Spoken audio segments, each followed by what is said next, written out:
Bonjour à tous. Aujourd'hui, on va parler spéculation avec une action qui semble très intéressante en termes de chiffres, mais qui comporte certains risques et donc qui est très spéculative. Petit teaser, c'est une action dont on entend beaucoup parler aux États-Unis, sur laquelle on a beaucoup d'influenceurs, youtubeurs qui spéculent.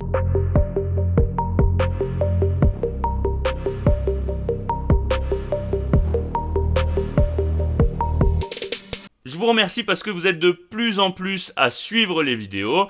En revanche, il y a une grosse proportion qui n'est pas abonnée à la chaîne, alors n'hésitez pas à le faire si vous voulez nous soutenir. C'est une action qu'on a analysée sur le Patreon et je considère que c'est une analyse qui apporte quand même une belle plus-value, donc j'ai décidé de la partager sur la chaîne. Quand vous trouvez une action qui paraît sous-évaluée ou à un prix bas, il y a une chose cruciale à prendre en compte. Vous devez vous demander pourquoi est-ce qu'on vous offre cette opportunité. Est-ce qu'il y a un problème dessus? Est-ce que c'est un problème à long terme? Ou est-ce que c'est une exagération du marché? Et cette action, c'est Semler Scientific. Il faut déjà prendre en compte que c'est une small cap et donc que ça peut influencer finalement sur la liquidité de l'action. Ça, c'est déjà une première chose à prendre en compte quand vous investissez sur des actions, c'est la liquidité. Et en l'occurrence, ça joue avec la facilité avec laquelle l'actif va pouvoir être échangé. Dans notre cas, on est des petits porteurs, ça n'influence pas beaucoup. En revanche, pour des plus gros porteurs, ça va être très important. On va commencer par l'aspect quantitatif et on ira ensuite sur l'aspect qualitatif pour essayer d'identifier les risques. Parce qu'à premier abord, c'est quand même une action qui semble très intéressante. On a une profitabilité qui est excellente avec un ROCE et un ROE qui sont au-dessus de 30%, des marges qui sont aussi très positives, largement supérieures au secteur d'activité. Effectivement, c'est une entreprise qui est rentable que depuis 8 ans, donc ça c'est aussi à prendre en compte, mais c'est quand même une bonne rentabilité avec une bonne croissance du revenu sur les derniers exercices comme vous pouvez le voir. Il faut aussi prendre en compte que c'est une entreprise qui n'a pas de dette, qui n'a que du cash et qui a même beaucoup de cash, donc ça c'est très positif quand on analyse une action. Donc en termes de santé financière c'est excellent. Ensuite, si on regarde le growth rank, c'est pareil. Sur les 3 dernières années, on a une croissance du bénéfice par action de 17%, ce qui est très positif. On voit aussi qu'elle est sous-évaluée à l'heure actuelle en termes de GF value, donc d'après Guru Focus, on voit qu'elle est largement sous-évaluée. On voit aussi qu'elle a subi des variations assez importantes. Là, par exemple, elle a fait x2. Donc les gens, il y a certainement des porteurs qui ont pris des bénéfices, et donc ce qui a fait chuter l'action. Mais globalement, on est sous-évalué si on regarde du refocus. Donc si on prend en compte uniquement ça, on se dit, quand même, c'est une entreprise qui n'est pas endettée, qui est très profitable, qui a un revenu qui augmente, c'est pas mal. Globalement, on a quand même envie, on se dit qu'on a quand même envie d'investir. Donc ça, c'est les premières choses à prendre en compte. Maintenant, on va s'intéresser au business plan, au business model, et puis on va essayer de définir un petit peu quels peuvent être les risques pour ce type d'action, parce qu'il y a forcément une raison qui explique pourquoi elle est sous-évaluée à l'heure actuelle. On ne peut pas avoir des fondamentaux aussi bons sans que derrière, il y ait un problème, ou un risque du moins. Si on regarde un petit peu plus près, on voit que Semler Scientific, c'est une entreprise qui développe des produits qui sont liés finalement au traitement des maladies chroniques. C'est quelque chose sur lequel on va revenir tout à l'heure. C'est une société qui fournit donc des solutions technologiques aux prestataires de soins de santé et leur produit phare, c'est ce qu'on appelle QuantaFlo, qui est un test de débit sanguin assez rapide globalement, donc c'est une solution notamment pour les hôpitaux, etc. Et c'est lié à des examens de l'état vasculaire, donc ça c'est important aussi à prendre en compte parce qu'on va essayer de définir si ça peut être un secteur qui est porteur ou non, et donc y compris l'évaluation des patients atteints d'une maladie vasculaire, et ça aux États-Unis c'est quelque chose qui est assez répandu.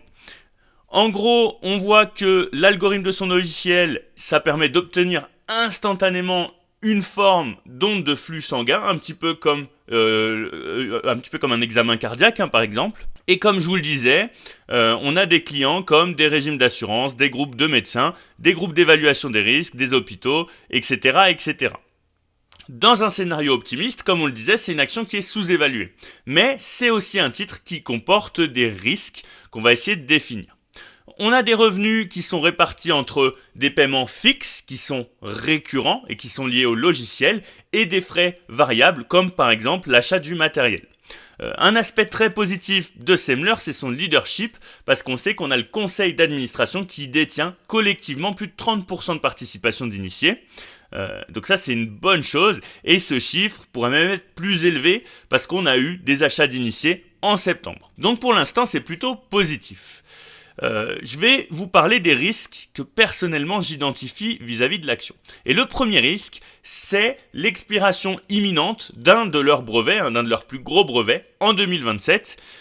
Mais compte tenu de la rentabilité de l'entreprise, je suis convaincu, personnellement, c'est une conviction, qu'il y a pas mal d'acteurs majeurs qui se préparent à rentrer sur le marché et justement à conquérir des parts de la société. Même si c'est un événement qui aura lieu dans quelques années, je considère qu'il s'agit d'un risque qui est quand même important, parce qu'à mon avis, c'est une technologie qui est pas trop compliquée à reproduire, et ça devrait pas être considéré comme un gros défi pour les concurrents qui souhaiteraient par exemple intégrer rapidement le marché. Donc ça, c'est un risque. Un autre risque, c'est tout simplement la concentration de la clientèle. Les 3 plus gros clients de l'entreprise, ça représente 36, 28 et 11% du chiffre d'affaires pour le 3e trimestre de 2023. Donc vous voyez qu'on a 3 gros clients, c'est très concentré. Mais d'ailleurs, l'entreprise cherche justement à diversifier sa clientèle. Ensuite, on a un risque de perturbation, étant donné que l'entreprise, elle s'appuie principalement sur un produit majeur, comme on le disait. Et donc, une innovation dans ce domaine, ça peut avoir un impact significatif sur l'entreprise. Et par conséquent, on voit qu'il y a des efforts de la direction pour se diversifier dans d'autres projets, comme l'insuline par exemple. Et donc ça, c'est plutôt une bonne chose. On a pour moi un très bon management qui cherche à se diversifier. Donc ça, c'est plutôt une bonne chose. Sur les derniers résultats, on a une augmentation du chiffre d'affaires de 9%. Au 3e trimestre 2023, on a une belle croissance qui est due notamment à la hausse des revenus à honoraires variables et des ventes d'équipements, mais on a quand même une légère baisse des revenus à honoraires fixes, donc c'est ce dont on parlait tout à l'heure, et ça, c'est pas forcément une bonne chose. La société, elle se prépare aussi à élargir l'étiquetage de son produit Quantaflow, c'est ce que je vous disais en termes de diversification de la clientèle, et ils ont notamment fait la demande de nouvelles autorisations pour le 2e trimestre 2024, donc pas tout de suite, mais ça arrive. À l'heure actuelle, on a une société qui fait face à des réactions mitigées des clients face aux changements dans les modèles de risque du gouvernement pour le remboursement médical. Donc ça, c'est une chose qui va effectivement influencer la société. Si effectivement les produits ne sont plus remboursés ou moins remboursés, les gens vont être plus réticents. Donc ça, c'est quand même une chose à prendre en compte. C'est un autre risque à prendre en compte. Globalement, malgré tous ces risques, on voit quand même que c'est une entreprise qui fait preuve de résilience sur le marché, parce qu'on voit qu'elle a quand même une croissance du revenu qui reste importante, et ça, c'est une très bonne chose. On voit aussi que c'est une entreprise qui cherche à tirer parti des opportunités dans le domaine des maladies chroniques qui sont très importantes, notamment aux États-Unis, et notamment les maladies cardiovasculaires. L'anticipation de nouvelles autorisations de la FDA et l'expansion de ses capacités en matière de produits, c'est des choses qui peuvent indiquer une potentielle croissance à venir pour la société. Donc pour moi, ça, c'est positif. Et on voit que l'entreprise, elle cherche aussi à croître par le biais d'acquisition et donc prendre des parts de marché à la concurrence, et ça, c'est quand même plutôt une bonne chose. Donc pour Semler, effectivement, si on regarde en termes quantitatifs, finalement, c'est excellent, mais par contre, si on regarde en termes qualitatifs, on voit quand même que c'est plus risqué, et ça explique aussi la chute de l'action en bourse. Après, ce qu'il faut essayer de définir, c'est est-ce que c'est une chute qui est exagérée ou est-ce que c'est une chute qui est consciente et finalement justifiée.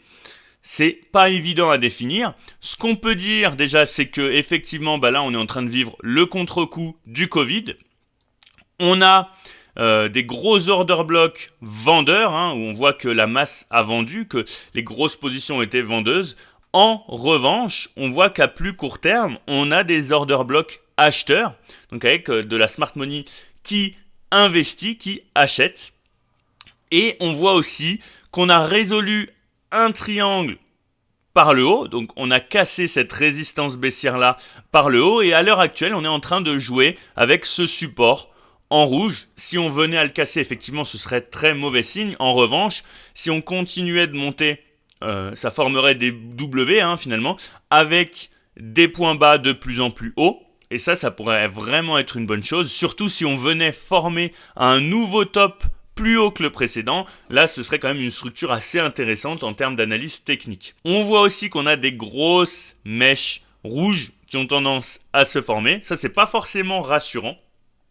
Mais globalement, comme je vous le disais, si on arrive à tenir ce support-là et à continuer en formant des W vers le haut, ce serait positif, sachant qu'on a quand même des gens qui se sont positionnés à l'achat juste en dessous. Par contre, si on venait à revenir casser ces zones d'achat-là, ce serait pas du tout positif. Mais pour l'instant, c'est pas encore le cas. Donc voilà pour Semler. Le but, c'était aussi de vous montrer que même si on a des actions avec des fondamentaux qui sont ultra solides, il y a d'autres choses à prendre en compte. Il y a une globalité d'éléments à prendre en compte. Et là, pour le coup, c'est vraiment de la spéculation. C'est quelque chose qui peut fonctionner, il n'y a pas de souci. Mais si on venait à avoir des bad news, c'est quelque chose qui pourrait aussi faire que l'action, elle irait beaucoup, beaucoup plus bas. N'hésitez pas à liker, à commenter et à vous abonner. C'est ça qui fait fonctionner la chaîne.